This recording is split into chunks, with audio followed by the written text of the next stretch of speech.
Bienvenue dans la présence du Seigneur.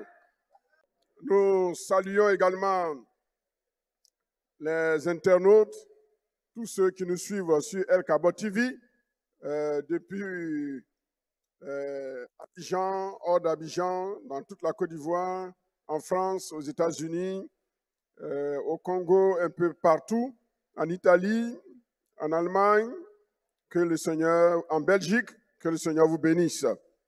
Et nous vous aimons et nous vous saluons. Nous vous saluons. Voilà, il faut qu'ils sachent que vous êtes là. Voilà, nous avons étudié 6 principes si on veut régner. Le premier principe, c'est quoi? Le cœur. Deuxième principe, le bien et le mal cohabitent pour un temps. Troisième principe, pour devenir grand, il faut commencer petit. Quatrième principe, la puissance transformatrice du levain. Et cinquième principe, le principe de l'investissement. Il faut sacrifier tout ce que tu as pour gagner le royaume. Nous allons voir, ça c'est quel principe? 5. Et le sixième, la rentabilité, la mise en valeur. Voilà, c'est vrai. Il faut mettre en valeur ce que Dieu nous donne comme don, comme talent. Voilà, si tu es dans une entreprise, il faut mettre l'entreprise en valeur. Très bien. Nous allons voir aujourd'hui le 7e principe, le principe de la sélectivité divine. Dis avec moi, sélectivité divine. Nous trouvons notre texte dans Matthieu 13, versets 47 à 50. Excellences, les princes et les princesses, veuillez vous tenir debout. Avec révérence, nous allons lire la parole de Dieu. Nous allons lire les ordonnances du roi des rois. Il dit, le royaume des cieux est encore semblable. Soulignez le mot encore. Donc Jésus parle, il parle. On ne finit pas d'enseigner avec un seul message. On ne finit pas d'enseigner avec 2, 3 messages. Il faut enseigner, jusqu'à ce que ça produise l'impact. Le royaume des cieux est encore semblable à un filet jeté dans la mer et ramassant des poissons de toute espèce. Quand il est rempli, les pêcheurs le tirent et, après s'être assis sur le rivage, ils mettent dans des vases ce qui est bon et ils jettent ce qui est mauvais. Il en sera de même à la fin du monde. Les anges viendront séparer les méchants d'avec les justes. Amen. Veuillez vous asseoir. Verset 50. Et ils jetteront dans la fournaise ardente où il y aura des pleurs et des grincements de dents. Le premier verset dit, le royaume des cieux est encore semblable à un filet jeté dans la mer qui ramasse beaucoup de poissons de toute espèce. Ici encore, on retrouve la dualité du bien et les bons poissons et les mauvais poissons, les objets qui ne sont pas poissons, qui rentrent dans le filet. Il faut pouvoir les séparer à un moment donné. Pour pouvoir régner, il faut connaître une 7e loi, celle que j'appelle la loi de la maîtrise de la diversité des moyens ou instruments de bénédiction de Dieu. Vous savez, le filet, quand on parle de filet, c'est l'instrument avec lequel on prend des poissons dans l'eau. Mais vous allez voir que les filets, il y a différentes catégories de filets. En général, il y a 3 grandes catégories. Première catégorie, les petites mailles, c'est-à-dire les trous du filet sont petits. Et dans cette dimension minimale, il il y a encore, on peut subdiviser encore en 3. Il y a un minimum qui est grand, il y a un minimum qui est moyen et il y a un minimum qui est encore petit. Ça dépend de l'espèce de poisson qu'on veut prendre. Après ça, on vient au milieu, la moyenne. Il y a des mailles, il y a des filets qui ont des mailles moyennes. Ce n'est pas gros, ce n'est pas petit. Les mailles ne sont pas grosses, les mailles ne sont pas petites. On les appelle ça les mailles moyennes. Et au niveau, à ce deuxième niveau, on peut encore trouver 3 subdivisions des mailles moyennes. Mailles moyennes grandes, mailles moyennes moyennes et mailles moyennes petites. Mais les petites mailles moyennes sont supérieures, n'est-ce pas, aux grandes mailles minimum, petites. Et troisième catégorie, les grosses mailles. C'est avec ça qu'on attrape les baleines ou bien les gros poissons. On n'attrape pas un gros poisson avec un filet de petites mailles. Ici, cela nous parle de la diversité des moyens que Dieu met à notre disposition pour nous bénir. La diversité des moyens ou des instruments de bénédiction transparaît dans les différents types de filets qui sont en fonction de la dimension des trous, ce qu'on appelle les mailles, pour capturer les poissons de différentes tailles. Quand on veut un poisson de grosse taille, de grosse dimension, de grande dimension, on ne prend pas les filets, les petits filets. Est-ce que vous comprenez? Donc, qu'est-ce que Dieu nous enseigne? Dieu nous enseigne ici qu'il y a différents types de filets. Des filets de petites mailles, des filets de moyennes mailles et des filets de grosses mailles. Ce qu'il faut bien retenir ici, Dieu a créé la diversité des types de filets parce que Dieu aussi a créé la diversité des types de bénédictions que sont les poissons. Il y a des eaux où on trouve de gros poissons. Si tu paies dans ces eaux pour espérer prendre les poissons sardines, tu n'en trouveras pas. Parce que les sardines ne sont pas dans cette profondeur d'eau. Quand on veut régner avec Dieu et pour Dieu, on doit connaître les principes qui régissent le royaume. Ici, le principe qui régit le royaume, le 7e principe, c'est le principe, ici, le principe de, je l'ai appelé le principe de la sélectivité. On va arriver là. Pourquoi on parle de sélectivité? Mais avant d'arriver à la sélectivité, il y a cette loi, la loi de la diversité des moyens. On doit se mettre dans la tête que Dieu n'est pas obligé de nous bénir par un moyen A uniquement.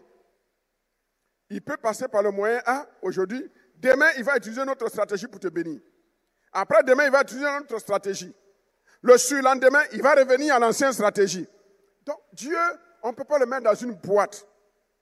Dis à ton voisin, Dieu n'est pas dogmatique. Dieu est le Dieu de la diversité. Vous voyez les galaxies qu'il a créées. Il y a plusieurs types de galaxies. Il y a plusieurs types d'étoiles. Les êtres humains, vous voyez la diversité. Quand vous êtes avec les noirs, vous pensez que les noirs sont les plus beaux. Quand vous partez chez les blancs, vous pensez que les blancs sont les plus beaux. Quand vous partez chez les rouges, vous pensez qu'ils sont les plus beaux. Quand vous partez chez les jaunes, vous pensez qu'ils sont les plus beaux. Diversité. Notre Dieu est le Dieu de la diversité. C'est pourquoi dans l'Église, on trouve la diversité. On trouve les Juifs et on trouve les Grecs. C'est nous, les païens, les goïms. Le Dieu de la diversité. La Côte d'Ivoire est le modèle de la diversité, comme les États-Unis. Tous les peuples du monde se trouvent aux États-Unis. Diversité. C'est Dieu qui a créé la diversité. Et si quelqu'un n'aime pas la diversité, il a un problème. Pose la question à ton voisin. Est-ce que tu es pour la diversité ou bien tu es pour l'unicité? Pose-lui la question.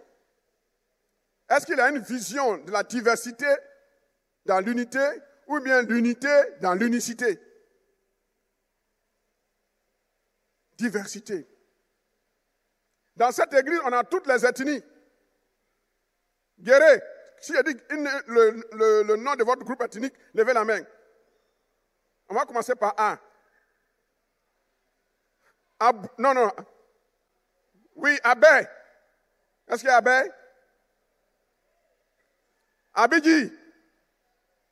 Abouré? Aouran? Bété? Bété? Atier? Abbé? On a déjà dit Abbé. Agni? Abram?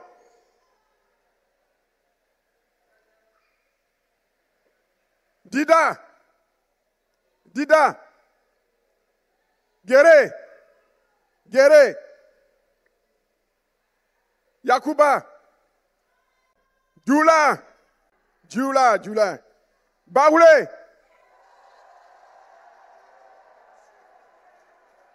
La Chine populaire.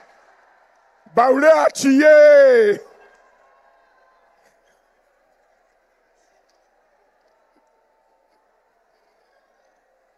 Koulango. Koulango. Koulango. Ébrié. Ébrié. Ils sont rares. Hein? Ébrié.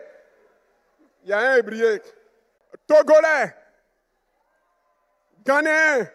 Ghanéen. Libérien. Congolais. Congolais. Vous voyez la diversité. Notre Dieu est le Dieu de la diversité. Et si tu veux régner avec Dieu, il faut comprendre que tu n'es pas appelé à régner sur un seul peuple, d'une seule ethnie et d'une seule tribu, mais tu dois avoir l'esprit de régner et de gouverner et de gérer plusieurs peuples à la fois. Raison pour laquelle tu dois tenir compte de la culture, de la diversité culturelle. Pour ne pas choquer les autres peuples. Diversité culturelle. Les bénédictions également, il y a une diversité. La nourriture, il y a une diversité. C'est pourquoi on ne peut pas obliger celui qui n'aime pas la tchéké de manger forcément la tchéké. Lui, il aime quoi? Le riz. Lui, il aime le kabato. Diversité de nourriture. Diversité de goût. Diversité de couleurs. Diversité d'habits. Diversité de richesses. Avant de régner, il faut comprendre ça. Il y a des gens, ils ne marchent qu'avec les gens de leur ethnie. Ils ne peuvent marier forcément que les gens de leur ethnie. Demande-lui, est-ce que toi tu es né de nouveau? Est-ce que tu es né de nouveau? Est-ce que tu connais les réalités du royaume? Dans le royaume, il y a la diversité. Tu peux marier américain, tu peux marier français, tu peux marier guinéen, tu peux marier burkinabé, tu peux marier libérien, tu peux marier congolais, tu peux marier toutes sortes de peuples parce qu'il y a diversité. Beaucoup de sœurs souffrent parce qu'elles ne sont pas dans la vision de la diversité. Tant que quelqu'un de son ethnie ne vient pas, elle n'est pas prête. Mais tu vas, 1960, il va te trouver. Le Dieu que nous servons est un Dieu de diversité. Dieu n'est pas le Dieu d'une seule bénédiction. Dieu a plusieurs instruments pour nous bénir. Il a différents types de filets, différents types de mailles. Il dit un homme a jeté son filet dans l'eau. Si tu veux régner et prospérer avec Dieu, il ne faut pas te cramponner uniquement à une seule source de bénédiction, à un seul moyen de bénédiction. Dieu en a plusieurs. Il y a des gens qui ne peuvent jamais prospérer parce qu'ils s'en vont pêcher, n'est-ce pas, la baleine ou bien les gros poissons, les requins, avec les filets des sardines. Est-ce qu'il va une fois gagner un requin? Pourquoi? Parce qu'il s'est trompé d'instrument que Dieu va utiliser pour le bénir. Dis à ton voisin, si tu savais que j'étais un instrument que Dieu allait utiliser pour te bénir, tu m'aurais bien traité. Vous n'avez pas compris? Si tu savais que j'étais un instrument entre les mains de Dieu pour te bénir, tu m'aurais bien traité et tu m'aurais bien considéré. Mais tu ne le sais pas. Cela t'est voilé. Comme Israël, qui ne savaient pas que Jésus était venu pour son bonheur. Israël a rejeté Jésus. Et Jésus pleure sur Jérusalem, dit, Jérusalem, Jérusalem, toi qui tues les prophètes qui te sont envoyés. Si tu savais seulement que ce jour était donné par Dieu pour ton bien, tu n'aurais pas fait. Plusieurs ont raté des occasions de bénédiction entre les mains de Dieu parce qu'ils ont regardé avec les regards, les yeux humains et non les yeux de la foi. Est-ce que je parle à quelqu'un? À ce Sinaï, Dieu veut t'ouvrir les yeux pour que tu puisses régner. Car c'est le Sinaï du règne, de la puissance et de la gloire. Sache que Dieu, dans le jardin d'Éden, a donné 4 bras au fleuve. 4 bras. Pourquoi Dieu n'a pas laissé ce fleuve-là avec un seul bras? Il a donné 4 bras. Pichon, Guillon, Hiddekel, Euphrate. Dans le Nouveau Testament, un seul évangile est propagé par 4 évangélistes. Matthieu, Marc, Luc et Jean. Pourquoi? Jésus est décrit sous 4 attributs. Roi, serviteur, fils de l'homme, fils de Dieu. Pourquoi? Est-ce que Dieu a besoin d'une diversité d'attributs pour qualifier son fils? Il est en train de nous enseigner. Dans le royaume, il y a diversité. Diversité. Dans l'église, diversité de ministères. Prophètes, évangélistes, pasteurs, docteurs. Tout cela condensé dans apôtres. Diversité de ministères. Il y a des gens qui pensent que pour prospérer, il faut forcément qu'ils soient des hommes ou des femmes d'affaires. Mais si ce n'est pas dans ça que Dieu veut te bénir, tu vas faire les affaires jusqu'à ce que les affaires te fassent. Il y en a, ils pensent qu'ils sont obligés d'être politiciens pour réussir. Mais si Dieu ne t'a pas destiné à la politique pour réussir, la politique va te tuer. Il y en a qui pensent qu'ils sont appelés forcément à faire ce qu'ils font. Non, c'est en attendant que tu le fais. Mais Dieu a prévu d'autres moyens pour t'élever. Diversité des moyens. Diversité des filets. Deuxième loi. Le royaume de Dieu implique la maîtrise du principe de la proportionnalité. La proportionnalité de la foi manifestée dans la sémence. Ça veut dire quoi? Proportionnalité veut dire, c'est ce qui est proportionnel à ce que tu donnes. Si tu veux avoir 1 litre d'eau, que tu donnes un vase d'1 litre d'eau, l'eau va remplir le litre. Mais s'il y a assez d'eau, que tu donnes un vase de 5 litres, les 5 litres seront remplis. Si c'est un vase de 10 litres que tu donnes, les 10 litres seront remplis. Donc, Dieu te bénit en fonction du vase que tu donnes. C'est ça qu'on appelle la proportionnalité. C'est proportionnel à l'instrument que tu utilises. En matière de pêche, le type de poisson que tu veux gagner est proportionnel au type de filet que tu utilises. Et le type de filet que tu utilises est proportionnel à la dimension des mailles, c'est-à-dire les trous de filet. C'est ça. Dieu te donne selon ta foi.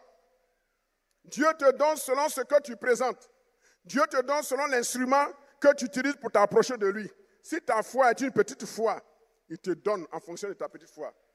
Si ta foi est une grande foi, il te donne en fonction de ta grande foi. Tu veux régner, il faut connaître ses lois. Il faut connaître ses lois, ses clés. Le filet et ses mailles sont adaptés au type de poisson. C'est ce que j'étais en train de dire. Tu ne peux pas vouloir chercher de la sardine avec des filets de quoi? Qui ont des grosses mailles. Qu'est-ce qui va se passer? Les sardines vont passer à travers les mailles. Tu as fait ton piège, c'est ton filet, mais la bénédiction vient, et puis la bénédiction passe dans les trous. Pourquoi? Parce que le trou du filet étant tellement large, les petits poissons vont passer à côté. Et tu dis, mais Seigneur, pourquoi tu ne me bénis pas? Le Seigneur dit, mais je t'ai béni. Mais Seigneur, je n'ai rien attrapé. Et Dieu te pose la question, avec quel filet tu es parti prendre la bénédiction? Avec quel filet? Demande à ton voisin, c'est avec quel filet? C'est avec quel filet tu es parti pêcher? Et il y a des gens qui veulent pêcher de gros poissons, qui aspirent à des grandes bénédictions. Mais le filet qu'ils prennent, c'est le filet de petites mailles. Tu ne peux pas prendre. Quand tu prends le gros, il fait un coup comme ça, il a déchiré. C'est pourquoi vous voyez votre bénédiction. Vous dites, Seigneur, alléluia, ma bénédiction est venue. Le frère est venu, la soeur est venue. Et puis quand elle fait ce youkou, elle se remet un peu. La relation est brisée. C'est quel filet tu as pris? C'est quel filet tu as pris? Mais Seigneur, pourquoi tu ne me bénis pas? Le Seigneur dit, mais j'ai envoyé le gros poisson. Mais il n'est pas là. Le Seigneur dit, mais c'est avec quel filet tu es parti? Tu es parti avec un filet de petites mailles, de petits trous. Et quand le gros poisson, la grosse bénédiction s'est remuée, ça a brisé le filet. Si ta foi n'est pas proportionnelle à ta bénédiction espérée, la bénédiction vient. Mais il suffit d'une petite difficulté et puis tout est brisé. La relation est rompue. Est-ce que vous comprenez ce que je suis en train de vous enseigner? La relation est rompue. Le marché vient, mais il suffit d'une petite difficulté, puis tu perds le marché. Parce que la foi que tu as manifestée dans l'acquisition d'un tel marché, cette foi-là ne permettait pas de résister à l'épreuve. Et le gros poisson déchire le filet. Tu veux régner? On n'a pas encore commencé les prières. Hein? Nous sommes en train de vous donner les bases, les clés qui vont vous permettre d'ouvrir les portes. À partir de la semaine prochaine et la semaine prochaine, on va rentrer dans les prières de combat. Ta bénédiction est proportionnelle au type de principe que tu appliques. Tu vas être béni, mais si tu ne manifestes pas les conditions, tu ne remplis pas les conditions que Dieu demande pour recevoir ta bénédiction, tu souffres. Et il y en a qui sont dans l'église, tellement ils sont fatigués, ils quittent l'église. Puis je suis venu dans cette église, je n'ai rien eu. Pendant que lui quitte l'église, il y a 2, 3 qui viennent dans l'église. Pendant que 2 quittent l'église, il y a 10 qui viennent dans l'église et qui restent. Mais pourquoi ils ne font pas? Quand ils viennent, ce qu'on leur prêche, ils écoutent, ils mettent en pratique et ça produit. Dis à ton voisin, la prochaine fois, ce sera mon tour. Dis, ce sera mon tour, voisin.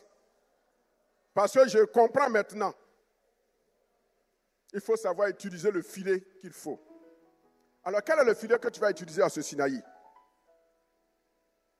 La qualité de la graine sémée détermine la quantité de la qualité des graines récoltées.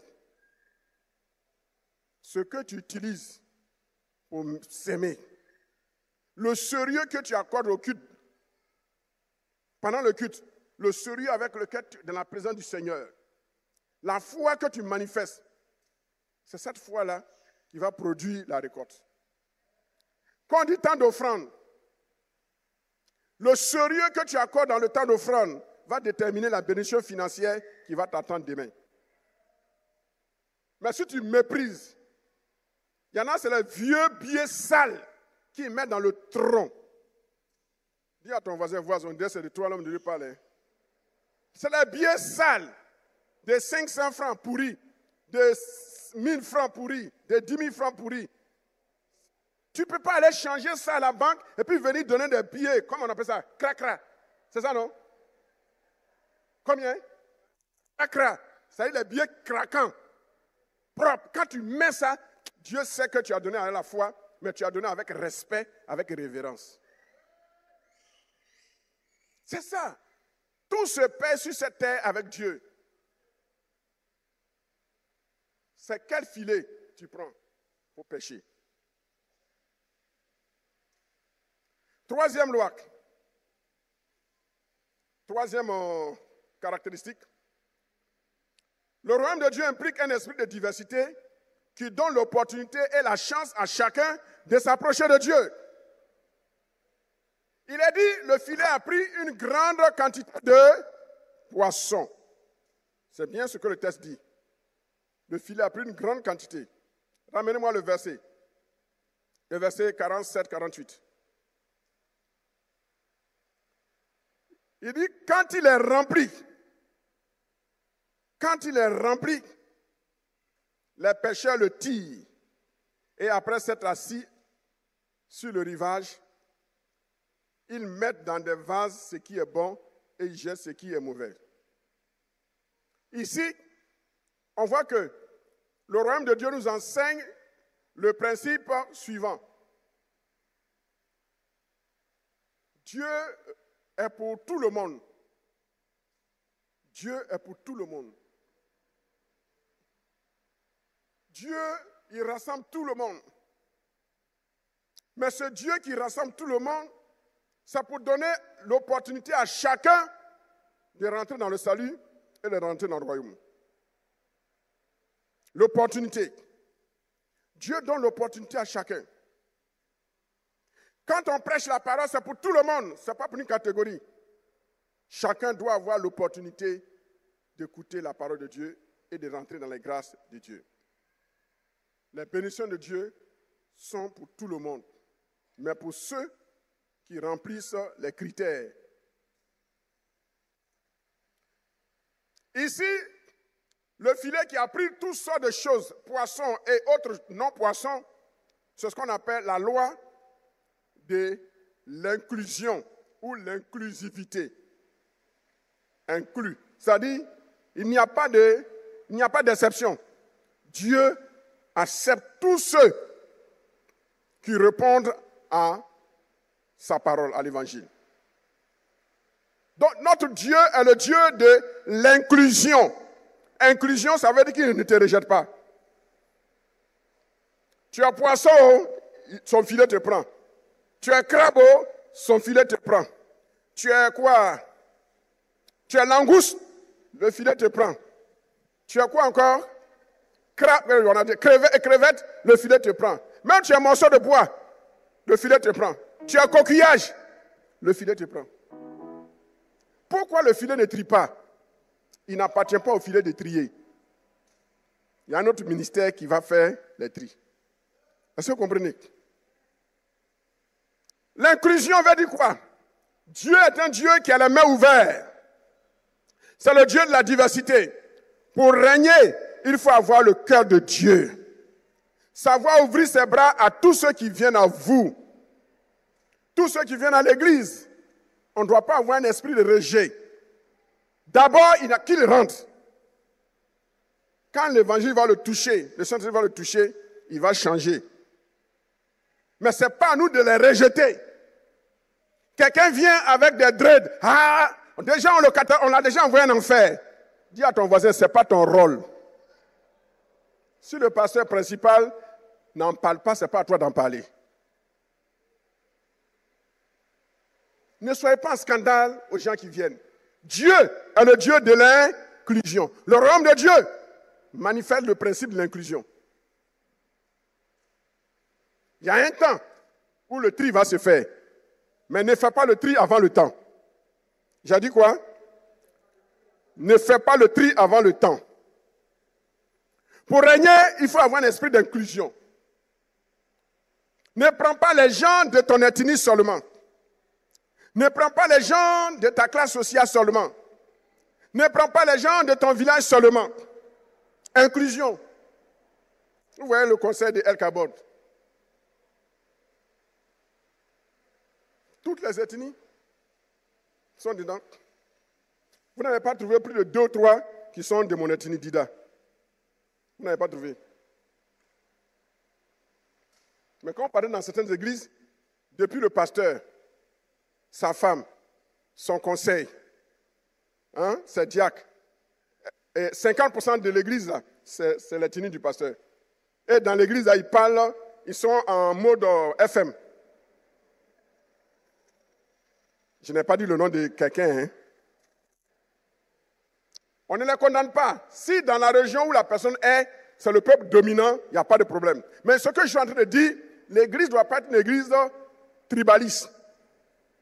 L'église ne doit pas être une église d'ethnie, ethniciste. L'église ne doit pas être une église raciste. Dieu est le Dieu de l'inclusion.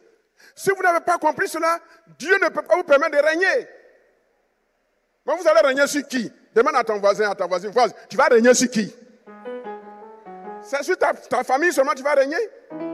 Si tu n'acceptes pas les guerriers, si tu n'acceptes pas les gourous, si tu n'acceptes pas les bêtés, voilà, bêtés, gourous, ça c'est les gens sans chaud. Si tu ne les acceptes pas, que tu fais seulement ceux qui ont un sang doux, mais tu n'es pas Dieu, tu n'as pas le cœur de Dieu. Dieu, il aime tout le monde. Il donne l'opportunité à chacun de s'approcher de lui. Maintenant, c'est chacun qui se fait disqualifier. Est-ce que vous me comprenez? Dieu est le Dieu de la diversité. Pour régner, il faut avoir un esprit d'inclusion. Ce n'est pas toujours les gens qui voient comme tu vois qui doivent être dans ton équipe. Parce que si tu travailles seulement avec ceux qui voient les choses comme tu vois, c'est bon, mais tu es en danger. Il faut qu'il y ait des gens qui ne voient pas toujours comme tu vois, qui peuvent avoir le courage avec respect, surtout avec respect. De dire, non, pasteur, moi je pense que, pourquoi on ne pourrait pas comme ça? C'est ça. Tu donnes ton point de vue, mais avec respect et avec courtoisie. Tu dis pas, non, moi je ne suis pas pour ça. Non, non, toi tu es qui? Est-ce que c'est toi qui es chef? Hein? Dis à voix, est-ce que c'est toi qui es chef? Il dit quoi? C'est lui qui est chef? Bon. Donc si tu n'es pas chef, il faut connaître ta place. Mais parle en tant qu'un bon collaborateur, en tant qu'un bon coéquipier, en tant qu'une bonne collaboratrice. Donne ton point de vue. Ne travaillez jamais avec des gens qui vous flattent. Tout ce que vous faites là, ils acclament. Demain, c'est la même là qui vont vous applaudir, qui vont applaudir votre chute. Si tu veux régner, fais attention à ceux qui t'acclament à 100%. Beaucoup sont suspects, pas tous, mais beaucoup sont suspects. Tu as sur le mauvais chemin, ils t'encouragent. Oui, ça c'est bon, va. Et puis quand tu tombes dans le trou, voilà. On lui parle, quand on le parle, il n'écoute pas. Aujourd'hui, tu dis on n'écoute pas. Quand on lui parle, il n'écoute pas. Mais ce qui lui est arrivé, c'était prévisible. Sorcier, hypocritos, méchant, ivraie. Faites beaucoup attention à l'ivraie. Pour régner, il faut savoir que tu dois avoir un cœur large comme Dieu, les bras larges, savoir prendre les gens de tous bords. Et chacun a une valeur. Ceux qui sont acquis à ta côte, j'en parle dans mon livre, Le leader du futur. Achetez, vous allez voir. Si je commande trop, vous n'avez plus acheté mon livre. J'en parle. Voilà. Les 4 types de collaborateurs et les 5 types de collaborateurs.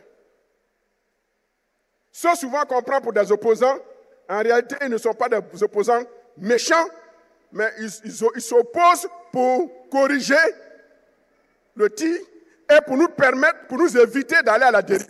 Mais souvent, ils se prennent mal. C'est la raison pour laquelle on les prend pour les opposants. Vous voyez en politique, tous ceux qui sont dans le gouvernement, ils acclament le président, oui. Mais dans leur cœur, ils critiquent certaines actions. Les opposants aussi, c'est bon, ils critiquent. C'est mauvais, ils critiquent. Est-ce que ça, c'est bon? Est-ce qu'on peut faire ça à l'homme? Mais dans le Seigneur, notre leadership doit tenir compte de cet esprit d'inclusion. Ayez les bras ouverts à tous. Pour régner selon l'esprit du royaume de Dieu, il faut développer un esprit d'inclusion en donnant à chaque personne une opportunité d'accepter l'évangile ou une opportunité de réussir avec nous. Il ne faut jamais condamner les autres sans leur donner une chance de réussir. Celui ou celle qui n'a pas un esprit d'inclusion sera sectaire. Il va avoir un esprit d'exclusion, un esprit dogmatique, un esprit sans pitié, sans miséricorde. C'est pas bon. Nous sommes des êtres humains. C'est pas bon. Pour régner, il faut savoir accepter le maximum. Il ne faut jamais dire jamais. Dis avec moi. Il ne faut jamais dire jamais. Dans le royaume, on dit jamais, jamais. Tant qu'on est sur cette terre, tout peut arriver. Même l'homme le plus méchant, à la dernière minute, il peut changer. Même le grand pécheur, le grand bandit, à 1 minute avant sa mort, il peut accepter Jésus et il meurt. Et toi qui l'as critiqué, toi qui as mené une bonne vie chrétienne, un jour, un mois avant ta mort, tu vas abandonner la main de Dieu à cause des difficultés. Et puis tu vas te disqualifier. Tu as eu 90% une bonne relation avec Dieu, 10% mauvaise relation, tu vas en enfer. Lui, il a eu 90%, non 99% de mauvaises relations avec Dieu, 1%. Il met sa vie en règle, 1%, il accepte Jésus, il meurt dans le Seigneur, il est sauvé. C'est ce qu'on appelle la grâce. Dans la grâce, il y a une forme d'injustice qui est une justice. Dans la grâce, il y a une forme d'injustice qui est une justice. Dis à ton voisin, les bénédictions que j'ai que tu n'as pas, c'est une forme d'injustice, mais selon la justice de Dieu, c'est ce qu'on appelle la grâce. Est-ce que vous avez compris ce que je viens de dire? Donc, n'enviez pas vos voisins et vos voisines. Il y en a qui prospèrent pendant 90% de leur temps. Et 10% là, c'est la chute, la galère. Et ils meurent dans la misère. Et toi, tu vas souffrir 90% dans la galère. Et les 10% avant ta mort, tu vas connaître une vie de gloire. Alors choisissez. Entre 90% de bonheur et puis on termine 10% dans le malheur. 90% de souffrance et puis on termine 10% dans le bonheur. Si devait avoir un choix, qu'auriez-vous fait? Mais il y a un troisième choix. Le troisième choix, tu commences doucement avec Dieu. Au milieu, tu atteins ton apogée et tu vas de gloire en gloire. J'ai dit quoi? Tu vas de gloire en... C'est la raison pour laquelle il faut connaître les principes qui régissent le royaume. Ne dis jamais, jamais. Ne dis jamais, je ne peux pas y arriver. Le péché dans lequel tu tombes, ne dis jamais, j'ai tout essayé pour le fuir, mais je n'arrive pas. Non, on ne dit jamais, jamais dans le royaume de Dieu. Car dans le royaume de Dieu, tout est possible. Tous les changements sont possibles. Tous les changements de l'ordre du jour sont possibles. Tous les changements de situation sont possibles. Dis à ton voisin, tu me vois maintenant tel que je suis, avec mes limitations. Je ne peux même pas m'acheter un cellulaire. Mais regarde-moi bien. Regarde-moi bien. Je suis obligé d'emprunter le 11 pour venir à l'église, être décomposé. Mais dis-lui que c'est pour un temps. Mais quand mon kairos va sonner,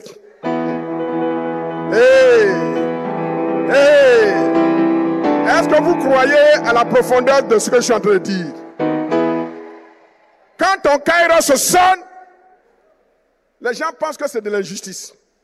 Mais celle-là, elle ne mérite pas. Mais celui-là, il ne mérite pas. Mais si elle ne mérite pas, si moi je ne mérite pas, qui mérite alors? Question. Mais Jésus a fait de nous des hommes et des femmes qui ont le mérite.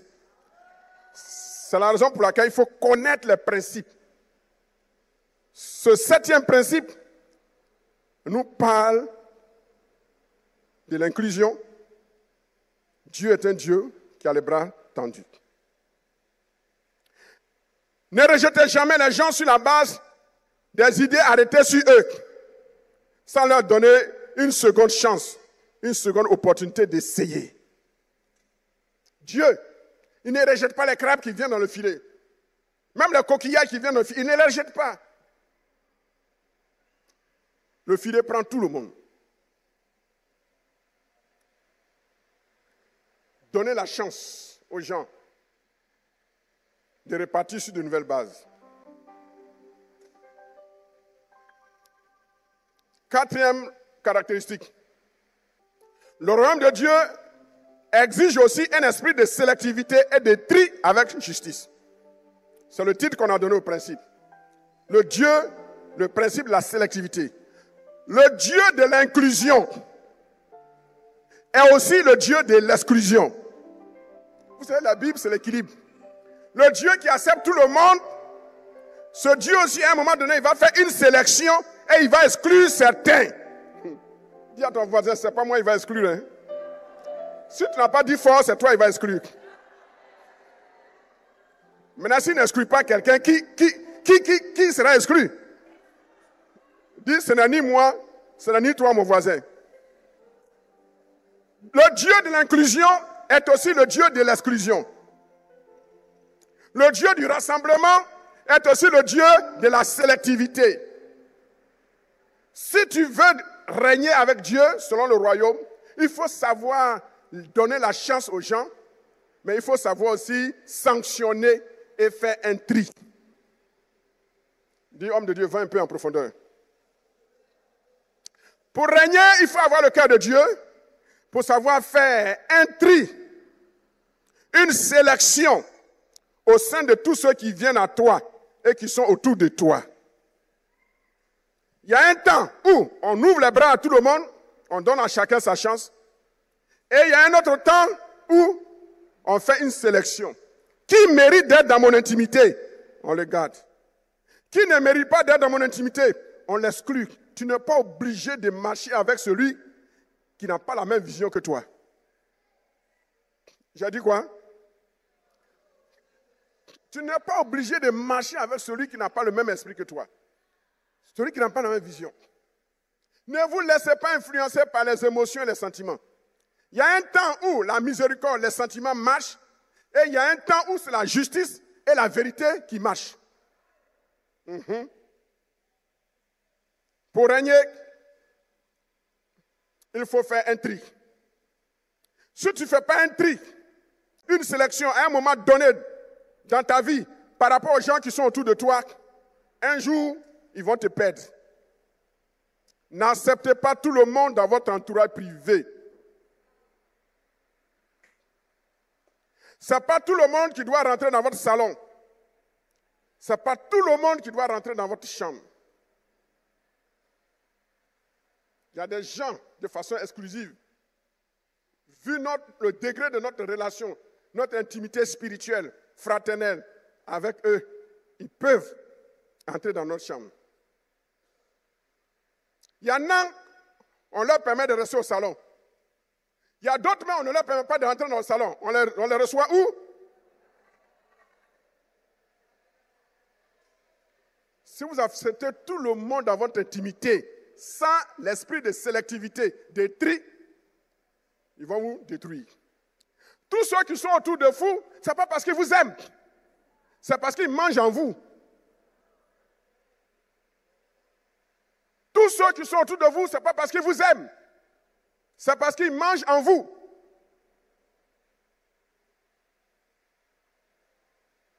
Ils vont vous acclamer.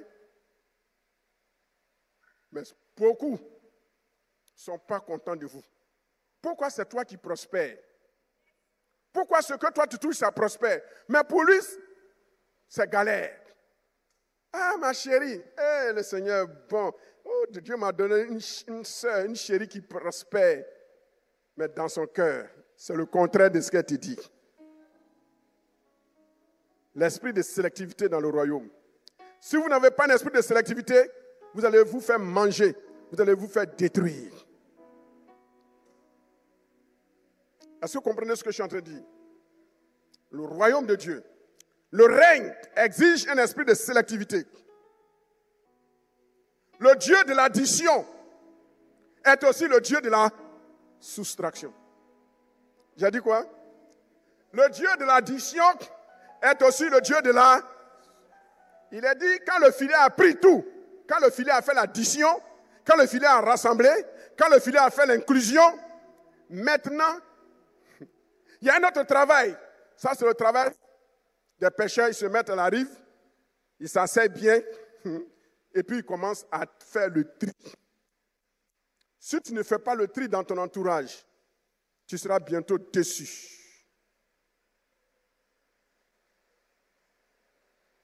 Les gens qui tuent les autres, qui empoisonnent les autres, ça ne vient jamais de l'ennemi. Hein? Il passe par quelqu'un qui est proche de toi pour t'empoisonner, pour te faire du mal. Il ne faut pas soupçonner les gens tant qu'on n'a pas les preuves. Mais il ne faut pas accepter tout le monde dans ton intimité. L'esprit de sélectivité. Pour régner, il faut savoir faire preuve d'un esprit d'exclusion quand il le faut. Il faut soustraire de ton entourage tous ceux qui ne sont pas dignes et tous ceux qui ne sont pas dignes de l'être. Tous ceux en qui tu n'as pas eu confiance parce qu'ils ont perdu ta confiance. Ou bien tu as perdu leur confiance parce qu'ils t'ont trahi à plus de 2, 3 reprises. Ceux-là, il faut faire le tri. Vous n'avez pas besoin de faire palabre pour ça. On ne fait pas palabre. Mais tu prends, tu les gères en distancia. Que ce Sinaï, Dieu nous aide. Dans notre entourage, partout où nous sommes, d'appliquer le principe de distancia avec ceux qui ne méritent pas d'être dans notre intimité, dans notre inclusion. Il faut savoir renvoyer de ton entreprise et de ton entourage tous ceux qui ne respectent pas les clauses du contrat que tu as signé avec eux. Contrat de travail. Ils ne respectent pas. Après 1, 2, 3 avertissements. Exclusion, principe d'exclusion. Même ton propre parent, il vient chez toi, il veut te mélanger avec ta femme. C'est ta femme maintenant qui est devenue sa rivale. Un peu seulement il fait critique, un peu seulement il fait rapport, jalousie. Principe d'exclusion. Mais avant d'appliquer le principe de l'exclusion, il faut appliquer le principe de l'inclusion. Acceptez vos parents chez vous. Acceptez vos parents chez vous. Principe d'inclusion. S'ils marchent bien selon vos principes, ils respectent votre femme, ils respectent votre mari, principe d'inclusion. S'ils ne respectent pas, principe d'exclusion. C'est ça un leader. Un leader qui ne sait pas sanctionner n'est pas un leader. Pour régner, il faut savoir renvoyer de votre entreprise et de votre entourage tous ceux qui ne sont pas dignes de l'être, les traîtres. Renvoyez-les de votre amitié. Ils ne sont pas vos ennemis, mais ils ne sont plus votre ami. Il n'y a pas contrat d'amitié à vie. J'ai dit quoi? Il n'y a pas contrat d'amitié à vie. L'amitié se renouvelle chaque jour, chaque matin. Pour régner, il faut savoir aussi apprécier, selon un juste jugement, sans pitié, sans sentiment, mais dans un esprit de justice, ceux qui ne sont pas dignes, on les enlève. C'est pourquoi Dieu dit, tous ceux qui ne sont pas de bons poissons, les pêcheurs les retirent du filet et ils les jettent où? Dehors. Mais ceux qui sont bons poissons, ils les gardent. Je proclame et je prophétise que tu seras le bon poisson qui sera gardé. Pour régner selon l'esprit du royaume, il faut savoir faire la différence entre les sentiments, la pitié, d'une part, et la justice et la vérité, d'autre part. En Afrique, on prend tout. Je suis le premier, mais converti. Je suis tellement sensible aux besoins des gens que je me suis rendu compte que les gens m'exploitent. J'ai appris et je suis en train d'apprendre. Je ne peux pas dire que j'ai appris. Je suis en train d'apprendre à dire non. Pitié, sentiment, miséricorde ne doit pas nous pousser à marcher sur le principe de la vérité et la justice. Quelqu'un est fou avec toi, applique la justice. Quelqu'un est fou avec toi, applique la justice. Quelqu'un ne dit pas la vérité, applique la justice. Dis à ton voisin, tu as compris ce que l'homme de Dieu vient de dire. Pour régner selon l'esprit du royaume de Dieu, il faut savoir développer un esprit de sélectivité et de tri. Trier veut dire quoi? Sélectionner entre plusieurs. Prends les meilleurs éléments. Dans ton équipe de prière privée, ce n'est pas tout le monde qui va venir. Parce que dans l'équipe de prière privée, tu as ton cœur. Tu es nu spirituellement. Comme Adam et Ève étaient nus dans la présence du Seigneur et ils n'avaient pas honte. Ce n'est pas tout le monde qui doit connaître ton intimité spirituelle. On ne met pas n'importe qui dans son groupe de prière privé. Est-ce que vous comprenez ce que je suis en train de dire? Il y a des gens, quand ils ont quelque chose, ils vont aller crier sur tous les toits. Tout le monde est au courant. Non. Il faut savoir faire un tri. Hier, on a parlé des secrets, comment on appelle, les secrets professionnels, la formule chimique qu'il faut préserver. On ne donne pas sa formule chimique à tout le monde. Il y a un temps, on gère, on maîtrise, et il y a un temps, on partage. Mais on ne partage pas à n'importe qui. Il y a celui avec qui on doit partager, il y a celle avec qui on va partager. Ceux qui ont souffert avec toi, ils sont les premiers avec qui tu partages.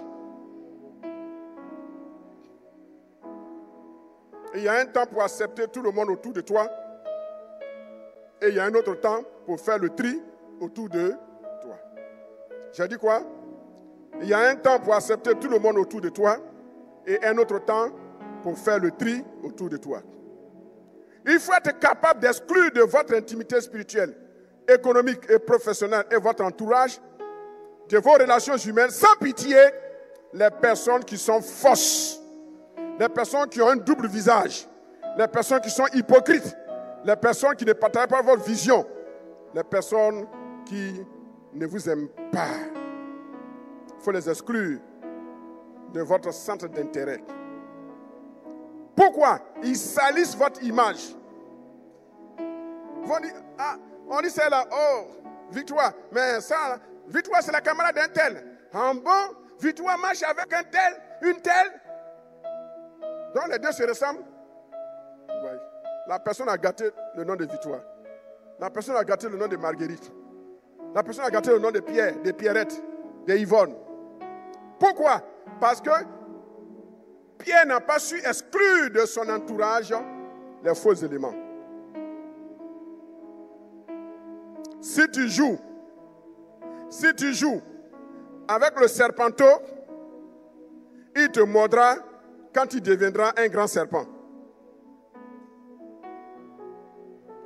J'ai dit quoi? Si tu joues avec le serpenteau, il te mordra quand il deviendra un grand serpent. Donc il faut exclure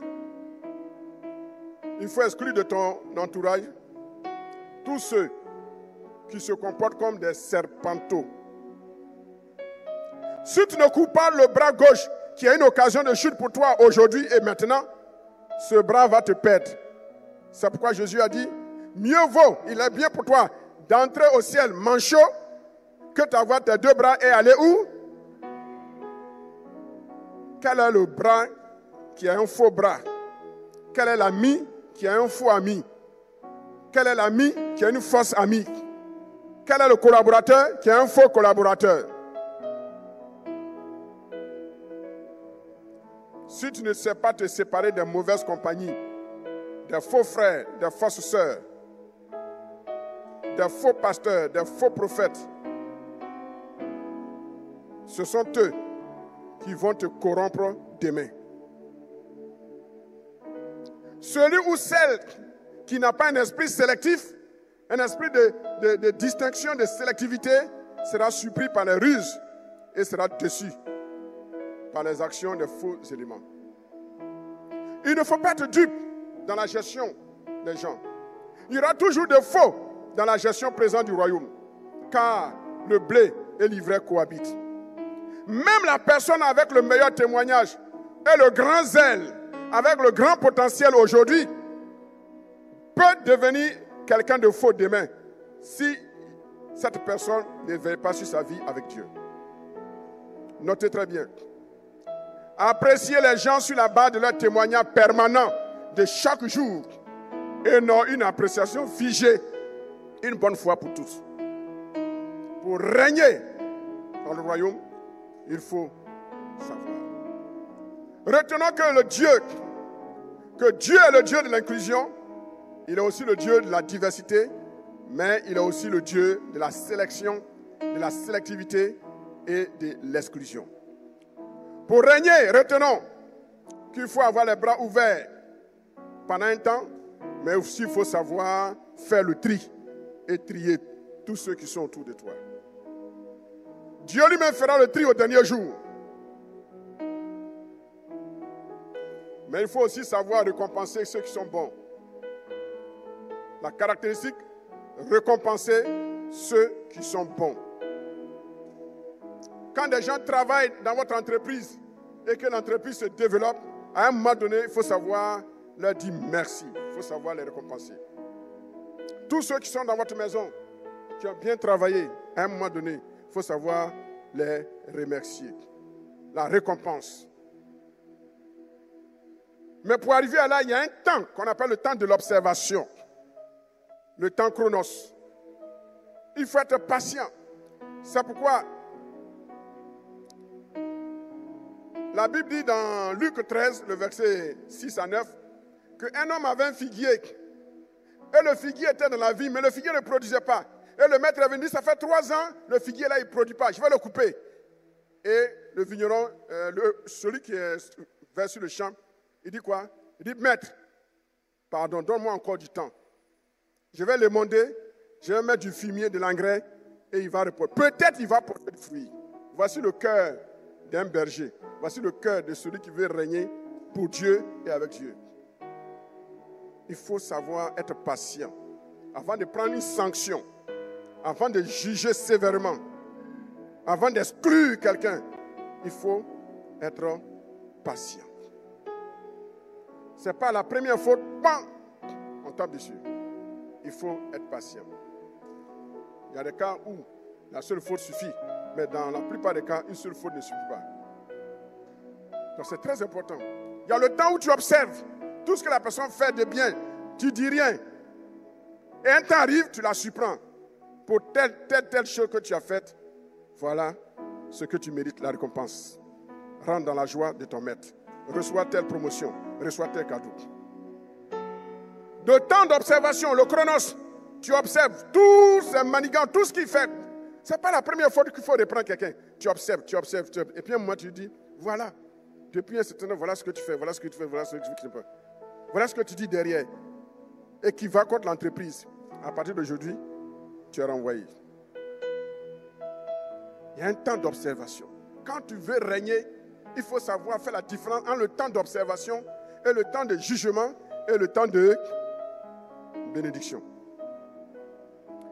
Nous allons prier. Ma prière pour toi, à ce Sinaï, que ce soit ton temps kairos de bénédiction, ton temps d'élévation, ton temps de repositionnement, que la grâce et la faveur de Dieu puissent te localiser et que le temps kairos soit manifesté à ce Sinaï et que Dieu puisse te bénir. Dimanche, nous allons voir le 8e principe, qui est le principe, l'esprit de synthèse. C'est ce que nous allons voir dimanche. L'esprit de la faveur et de la miséricorde et du pardon qui doivent nous caractériser. 9e principe. Et le 10e principe, nous allons voir la loi des ouvriers de la 11e heure. Tu peux commencer tard, mais ça ne définit pas comment tu vas terminer. Tu peux commencer tard et bien terminer. Dans le ministère, il y a eu beaucoup d'ouvriers de la dernière heure, la 11e heure.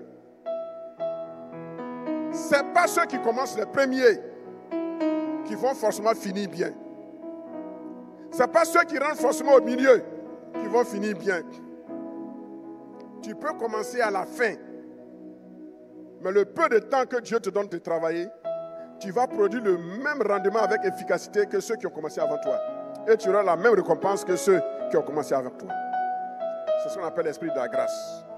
À ce Sinaï, je vais prier pour toi, pour ton entreprise qui va commencer. Ne dis pas, mais les autres ont plus d'expérience que moi. Dans le royaume de Dieu, ce n'est pas une question d'expérience, c'est une question de la grâce et de la faveur de Dieu. Tu peux commencer en retard et terminer. Est-ce que je parle à quelqu'un?